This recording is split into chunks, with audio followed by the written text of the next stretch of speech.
कल एक ऐसी घटना घटी हमारी गाजियाबाद में,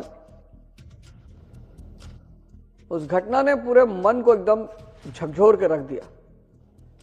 शायद मेरी सोच के परे है ये बात कि ऐसा हो सकता है, लेकिन जब चीजें होती हैं तो उन्हें मानना पड़ता है।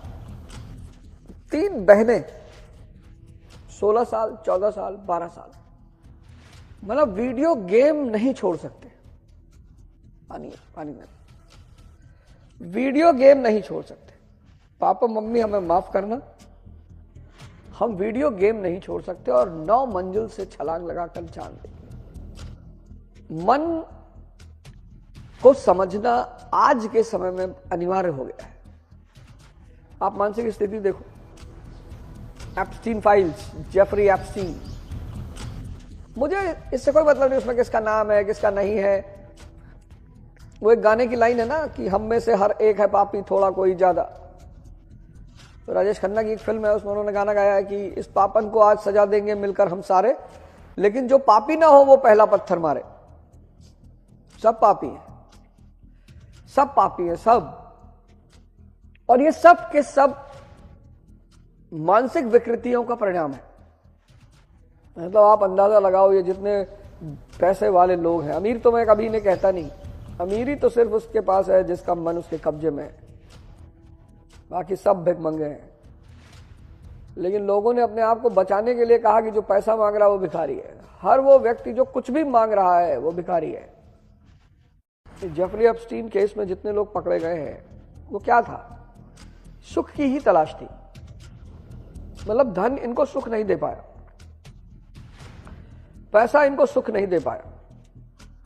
एलन मस्क जैसे लोग, बिल गेट्स जैसे लोग, स्टीफन हॉकिंस जैसे लोग, कितने सही समय पर ये एप्स्टीन फाइल्स आई है। आप देख लो कितना बड़ा संदेश है कि ये इतने ऊंचे ओहदे पर बैठे लोग, पैसे वाले लोग, ये बच्चों में सुख तलाश रहे थे। आप इनकी मानसिक दशा के बारे में सोचो। सुख की सारी तलाश इंसान के सारे दुखों का कारण है। सुख की तलाश। सुख क्या है? विचार शून्यता। हर वो चीज जो आपको विचार शून्य करती है, हर वो चीज जो आपको विचार शून्य करती है, वो आपको सुख देती हुई प्रतीत होती है। इस बात पे गौर करिएगा। मूवी है, सीरीज है, क्या कर रही है? आपके विचार को तोड़ दे रही है। मतलब आप उसमें इतना इन्वॉल्व हो जा रहे हो कि आपको पता ही नहीं चल पा रहा कि कब 3 घंटे बीत गए।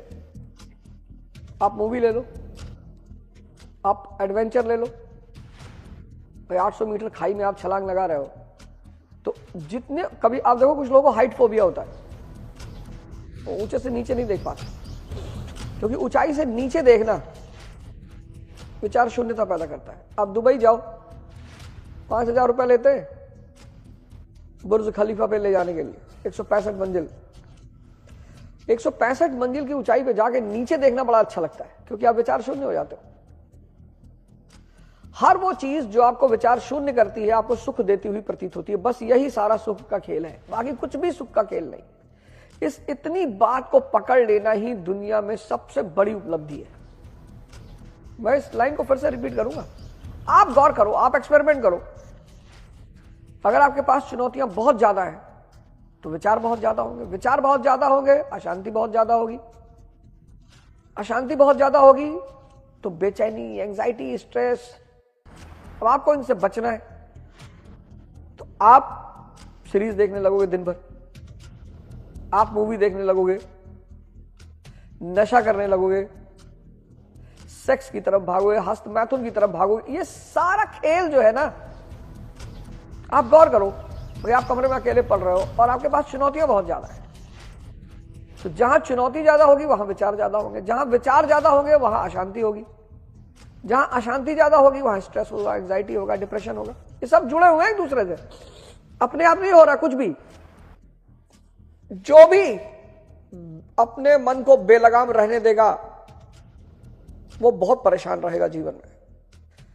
ये एक सूत्र आप अपनी डायरी में लिख लीजिए कि जो भी अपने मन को बेलगाम रहने देगा वो जीवन में परेशानियों से बाहर कभी निकल ही नहीं पाएगा। और आपको गहरी शांति चाहिए, तो अब आपके पास 4 ऑप्शन है।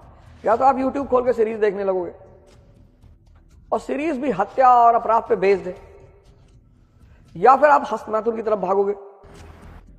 भाई शरीर से ऊर्जा निकल जा रही है, कुछ पल के लिए शांति हो जा रही है, शरीर निश्चल हो जाता है, नींद आती है, लेटने का मन करता है, या फिर आप नशे की तरफ भागोगे। चुनौतियां, विचार, अशांति, डिप्रेशन, ये चारों चीजें जुड़ी हुई हैं। अब चाहो तो इनको ग्राफ बना लो। चुनौतियां, जितनी ज्यादा चुनौतियां उतने ज्यादा विचार, और जितने ज्यादा विचार उतनी ज्यादा अशांति, और जितनी ज्यादा अशांति उतनी ज्यादा स्ट्रेस, एंजाइटी, डिप्रेशन। अब इनसे बाहर निकलने का रास्ता है नशा, इनसे बाहर निकलने का रास्ता है सीरीज, इंस्टाग्राम, हस्तमैथुन, सेक्स। ये सब एक दूसरे से जुड़े हुए हैं और इन सब का समाधान है ध्यान, इन सब का समाधान है प्राणायाम, भस्त्रिका। जादू है भस्त्रिका, जादू।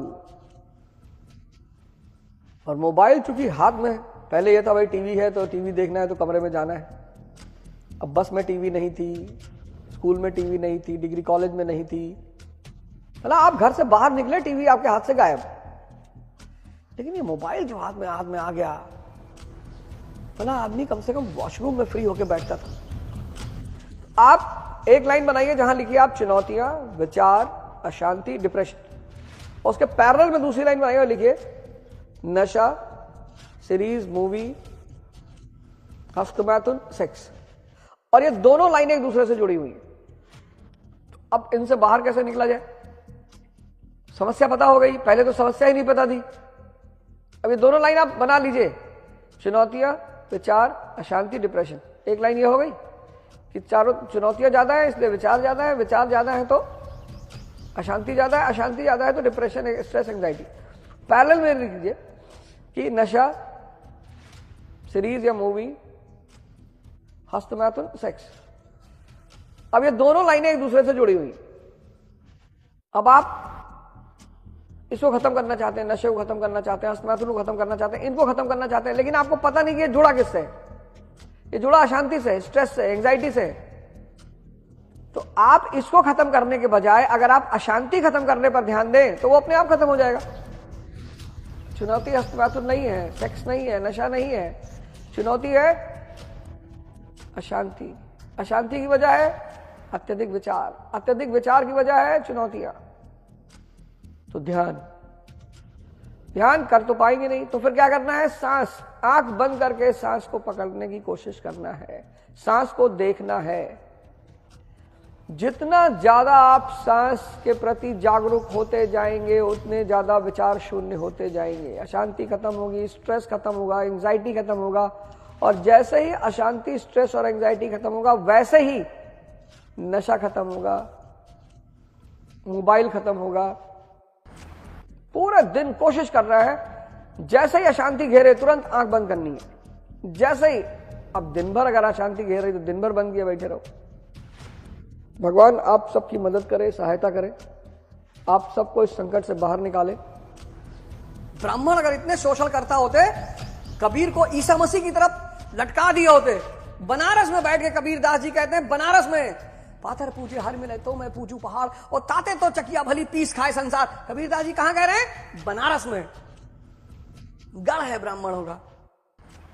जाओ पाकिस्तान में कुछ बोल के देखो, अफगानिस्तान में जाके कुछ बोल के देखो, Syria, Iraq, Iran, Saudi Arabia.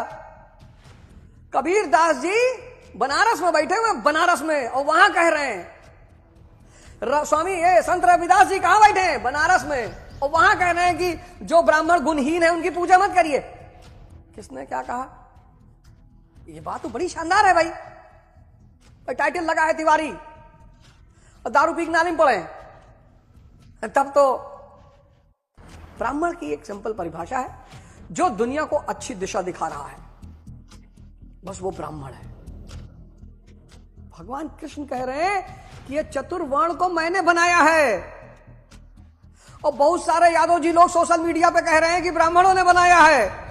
लो, आप भगवत गीता उठा लीजिए, कोई भी गीता उठा लीजिए, भगवत गीता का आप 4थे अध्याय का 13वां श्लोक खोलिए। अब या तो यादव जी लोग मानना बंद कर दे भगवान कृष्ण को, या तो यादव जी लोग मानना बंद कर दे।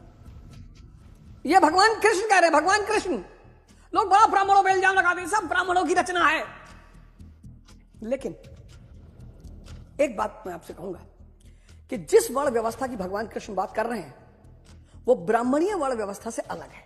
इस बात को तो मैं भी कहूंगा। ब्राह्मणीय वर्ण व्यवस्था जाति आधारित है और कृष्ण की वर्ण व्यवस्था कर्म आधारित है। बुद्ध की वर्ण व्यवस्था कर्म आधारित है। ये जाति आधारित वर्ण व्यवस्था, सॉरी, ये जन्म आधारित वर्ण व्यवस्था, ये भारत की बर्बादी का बहुत बड़ा कारण है। भारत की बहुत बड़ी खोज है वर्ण व्यवस्था। मैं जन्म आधारित वर्ण व्यवस्था का कभी समर्थन नहीं करता, लेकिन चूंकि भगवान कृष्ण कहते हैं कि मैंने बनाया, और किस आधार पर बनाया? अब देखिए, भगवान कृष्ण कह रहे हैं कि भैया वर्ण व्यवस्था मैंने बनाया। भगवान कृष्ण कह रहे हैं कि भाई वर्ण व्यवस्था मैंने बनाया। ये भगवान कृष्ण कह रहे हैं गीता में 13वें श्लोक 4था अध्याय में। किस आधार पे?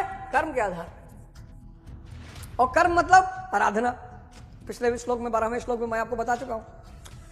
अर्जुन चातुर्वर्ण्यम मैं सृष्टम। अर्जुन, ये जो 4 वर्ण हैं ये मैंने बनाए हैं, चारों वर्ण की रचना मैंने की है।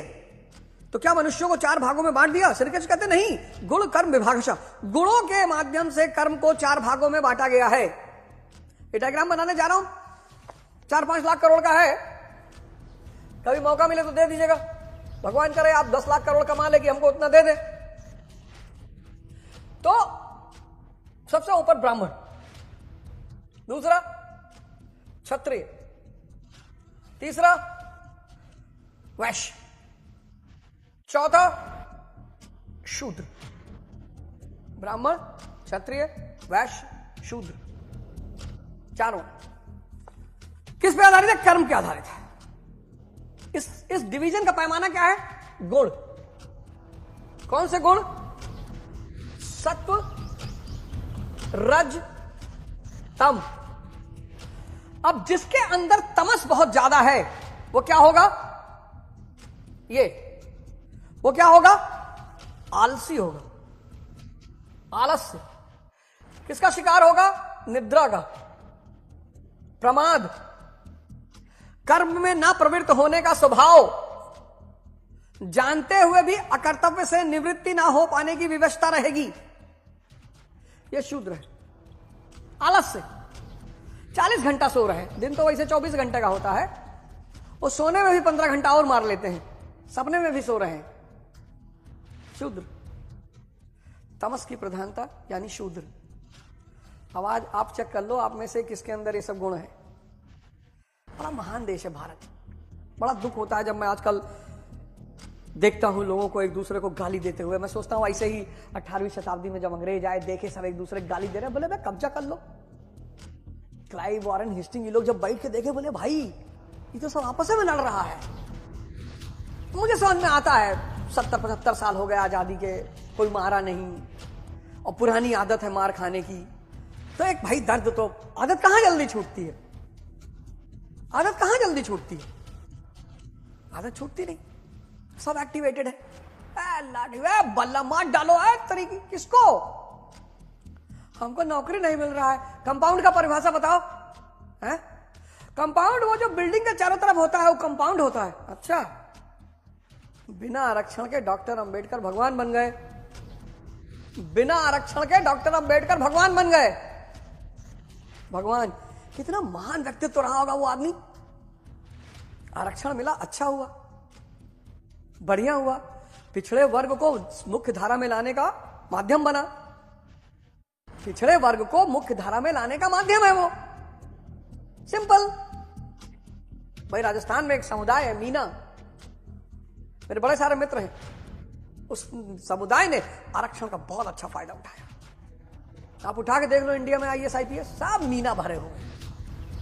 तो ये है जिसके भी अंदर आलस्य है, निद्रा है, प्रमाद है, वो शूद्र है।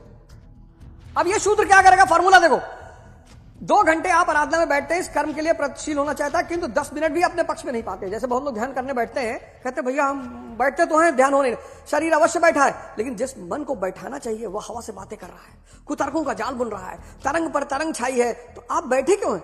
समय क्यों नष्ट करते हैं? उस समय केवल परिचर्यात्मक कर्म शूद्रास्पि स्वभावजम। जो महापुरुष अव्यक्त की स्थिति वाले हैं, अविनाशी तत्व में स्थित हैं, उनकी तथा इस पथ पर अग्रसर अपने से उन्नत लोगों की सेवा में लग जाओ। अब इसके लिए धर्म क्या है? सेवा। किसका? किसका? आईएएस आईपीएस का, मंत्री जी का नहीं, जो जागृत पुरुष है उनका। सेवा। सेवा से क्या होगा? अहंकार गिरेगा। अहंकार यानी मैं, अहंकार गिरेगा।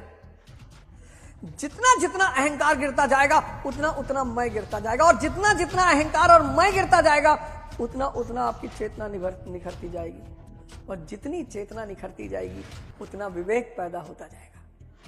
ब्राह्मणों ने शोषण किया, बहुत शोषण किया। कब किया है? पढ़ाओगे नहीं कायदे से।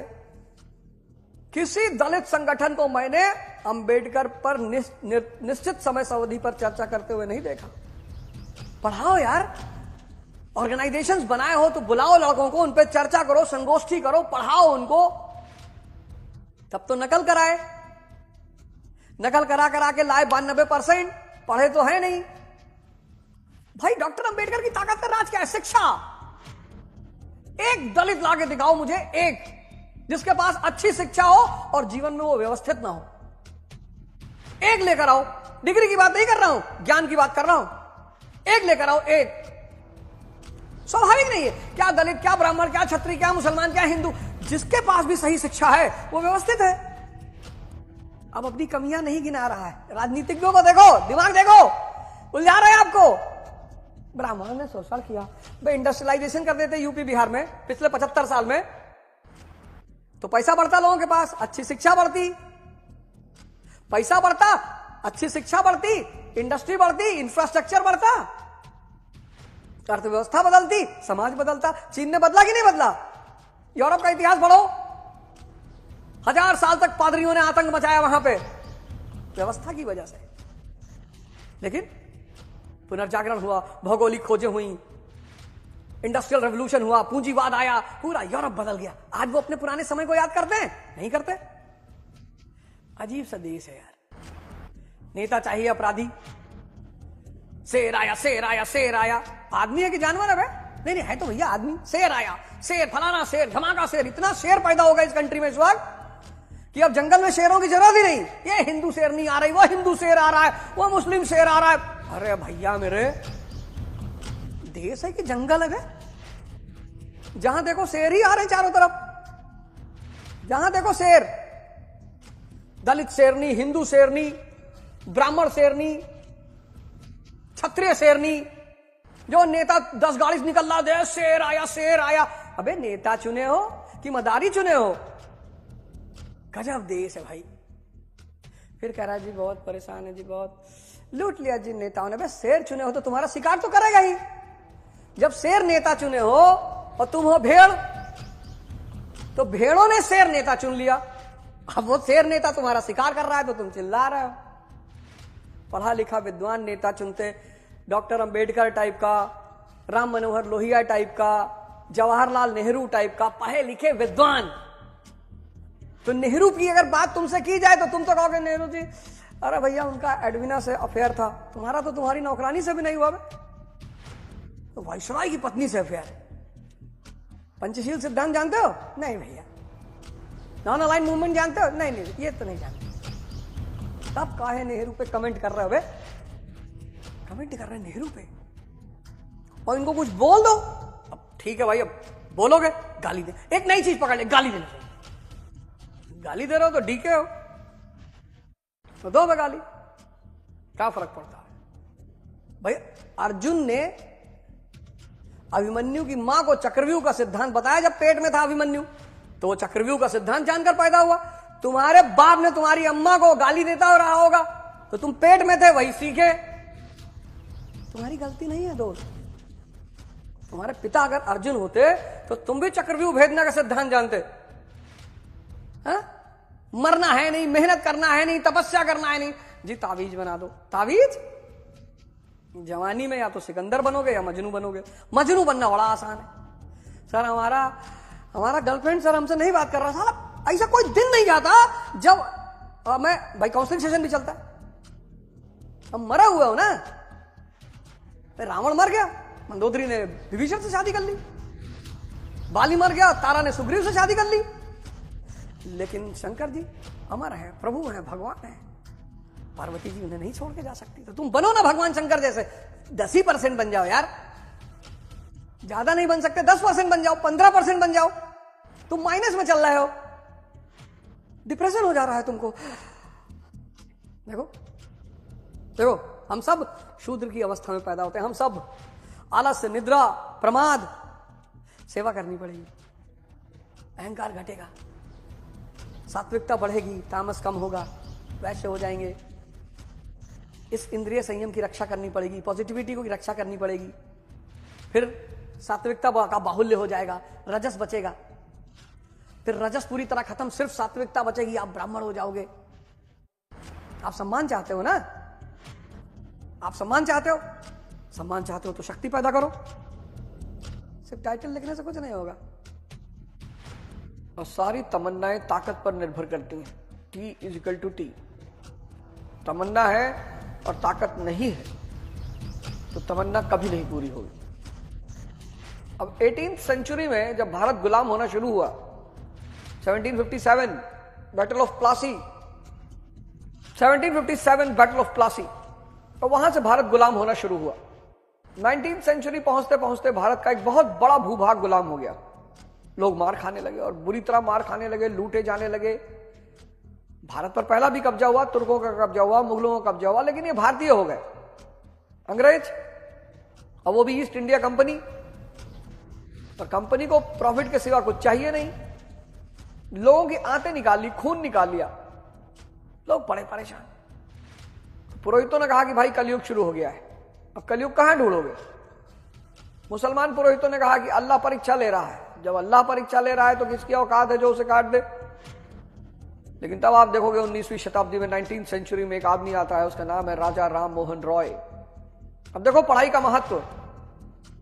राजा राम मोहन रॉय कहते हैं कि हम पिछड़ गए हैं, बैकवर्ड हो गए हैं शिक्षा के क्षेत्र में, तकनीकी के क्षेत्र में, और चूंकि बैकवर्ड हो गए हैं इसलिए कमजोर हो गए हैं। और जो भी आदमी बैकवर्ड और वीक होगा उसका गुलाम होना सुनिश्चित है। देखो ये चीज, ये सूत्र कहां से निकला कि गुलामी का कारण क्या है, पिछड़ापन और कमजोरी। अब ये तो हो गई समस्या, पिछड़ापन और कमजोरी, ये गुलामी की वजह है। समाधान तो 1828 में उन्होंने बनाया ब्रह्मो समाज, जागृत लोगों का समाज, समझदार लोगों का समाज। और ब्रह्मो समाज ने कहा कि शिक्षा सबसे पहले साधो, शिक्षा किस आधार पे, रैशनैलिटी के आधार पे। आज देश में कितनी उठापटक है, चारों तरफ अशांति, झगड़ा, वहमनस्य, एक दूसरे के प्रति ईर्ष्या, नफरत। भगत सिंह, सुखदेव, राजगुरु जब ये सब देखते होंगे ऊपर से इनको लगता होगा यार हम नाहक में कुर्बान हो गए, अब इसी देश के लिए कुर्बान हुए थे। कानून बनना चाहिए, बिल्कुल बनना चाहिए, और सबकी सुरक्षा के लिए बनना चाहिए, पर किसी के शोषण के खिलाफ ही तो लड़ रहे हैं हम, कि किसी का भी शोषण नहीं होना चाहिए। तो जब किसी का भी शोषण नहीं होना चाहिए तो उसमें सभी आते हैं। अगर SC, ST, OBC का शोषण नहीं होना चाहिए तो सवर्णों का भी नहीं होना चाहिए। अब भारत सबका है, तो अगर थोड़ी सी भी गुंजाइश, कानून ही तो बनाना है, अगर थोड़ी सी भी गुंजाइश है कि किसी का शोषण हो सकता है तो हम उस गुंजाइश को खत्म ही क्यों ना कर दें। और आज जो हम लोग हैं, आज अब ऐसे अगर यूरोप में लोग कहने लगे कि भैया हम तो पादरियों को मारेंगे, इन लोगों ने हमारा बड़ा शोषण किया है, अगर यूरोप के लोग इस बात को उठा लेंगे, भाई हम पादरी की इज्जत नहीं करेंगे, लेकिन नहीं, उन्होंने अपने समाज को सुधारा। उन्होंने कहा हम किसी का शोषण नहीं होने देंगे, हम सबको बढ़ावा देंगे, सबको आगे बढ़ाएंगे, हम किसी का शोषण नहीं होने देंगे। कितनी मुश्किल से तो देश बना था ये। 100 साल की लड़ाई के बाद तो ये देश पैदा हुआ। कितने लोगों ने कुर्बानियां दी, कितने लोग मारे गए। हिंदू मुसलमान अलग परेशान है कि हमारा धर्म श्रेष्ठ है, हमारा धर्म श्रेष्ठ है। तो दिखाओ ना श्रेष्ठता। ईसाइयों ने इस देश में चारों तरफ स्कूल खोले, कोई भी पढ़े, अस्पताल खोले। आप इलाहाबाद जाओ, प्रयागराज, कंपनी गार्डन के ठीक सामने एक हॉस्पिटल है नाजरत। आज भी उसके स्टैंडर्ड का कोई मुकाबला नहीं है। लेकिन मुझे लगता है कि इस देश के लोग अब बेचैन हो गए हैं कि यार गुलाम नहीं हो रहे, यार गुलाम नहीं हो रहे, यार गुलाम हो तो मजा आए। ऐसा थोड़े कि है जिस भाई किसी को मिटाना है उसको बांट दो, जिसी में नियम आने दो, एकदम आओ। लेकिन उसमें अगर किसी के भी सोशल के चांस हैं, नहीं होने चाहिए। नहीं, ब्राह्मणों ने पहले बहुत शोषण किया, मौर्य काल में किया। नहीं, हमारे नेता हैं, दलित नेता, वो कहते हैं हम तो सम्राट अशोक के वंशज हैं। अच्छी बात है, और बड़ा स्वागत है आपका। आप सम्राट अशोक के वंशज हैं, आपका स्वागत है। और मौर्यों का इतना लंबा काल रहा, चंद्रगुप्त मौर्य, बिंदुसार, अशोक, 26 साल अशोक ने अकेले शासन किया, और आप कहते हो उनके वंशज हैं। तो वहां भी एक हमारे देश में टीचर हैं, सुकरात के नाना वाना है शायद, वो ऐसी बात कह देते हैं, कहते 3000 साल से ब्राह्मणों ने शोषण किया। 3000 साल, मतलब आपने इंडस वैली वाली स्क्रिप्ट पढ़ ली?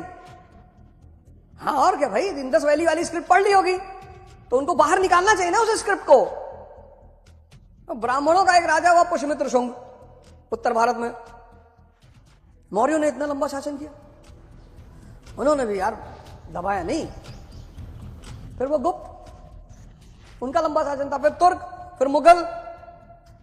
कुरीतियां रही हैं, इस बात से इनकार नहीं किया जा सकता। कुरीतियां रही, समाज में समस्याएं रही, चुनौतियां रही, एकदम रहा।